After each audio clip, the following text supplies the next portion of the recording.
Adilabad RIMS ఆవరణలో critical care భవన సముదాయాన్ని కేంద్ర మంత్రి కిషన్ రెడ్డి మంత్రి జూపల్లి ప్రారంభించారు. ఆదిలాబాద్ లో 23.75 కోట్లతో 50 పడకల క్రిటికల్ కేర్ భవనం అందుబాటులోకి వచ్చింది.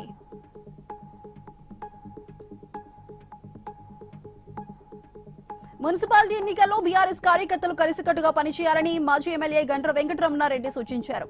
జయశంకర్ భూపాలపల్లి బీఆర్ఎస్ ఆఫీసులో మాజీ కౌన్సిలర్ నారాయణ శారద దంపతులకు కండువా కప్పి పార్టీలోకి ఆహ్వానించారు. గ్రామాల్లో బీజేపీ గ్రాఫ్ రోజు రోజుకు పెరుగుతుందని ఆ పార్టీ రాష్ట్ర కార్యవర్గ సభ్యురాలు చందుపట్ల కీర్తిరెడ్డి జయశంకర్ భూపాలపల్లి జిల్లా అధ్యక్షుడు నిషిధర్ రెడ్డి అన్నారు. భూపాలపల్లి బీజేపీ ఆఫీసులో నూతన సర్పంచులను సన్మానించారు. గ్రామాల్లో ఉన్న సమస్యలను లేవనెత్తి అభివృద్ధికి పాటుపడాలని ప్రజాప్రతినిధులను కోరారు.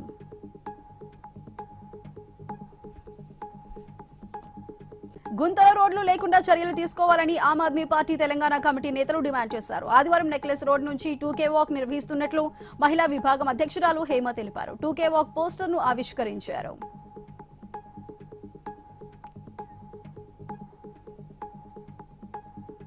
డొక్కా సీతమ్మ అక్షయ పాత్ర పేరుతో నిరుపేదలకు ఉచితంగా ఆహారాన్ని అందించాలని వీరవాసనంకు చెందిన తులసి రాంబాబు నిర్ణయించారు. ఫంక్షన్లలో మిగిలిన ఆహారాన్ని పేదలకు పంచే కార్యక్రమం ప్రారంభించారు. ఆహారం వృధా చేయకుండా తమకు సమాచారం అందిస్తే హాట్ బాక్సుల్లో తీసుకువెళ్లి పేదలకు అందిస్తామని తెలిపారు.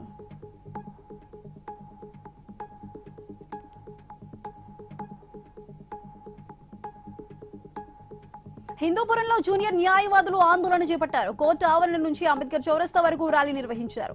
సర్కార్ ఇచ్చిన హామీ మేరకు న్యాయ మిత్ర పథకం అమలు చేయాలని డిమాండ్ చేశారు.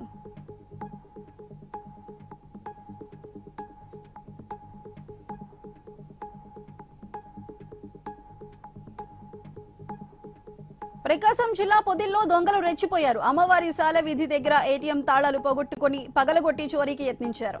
డబ్బులు రాకపోవడంతో వెనుతిరిగారు. ఎవరైనా ఊళ్లకు వెళ్తే తమకు సమాచారం అందించాలని పోలీసులు సూచించారు.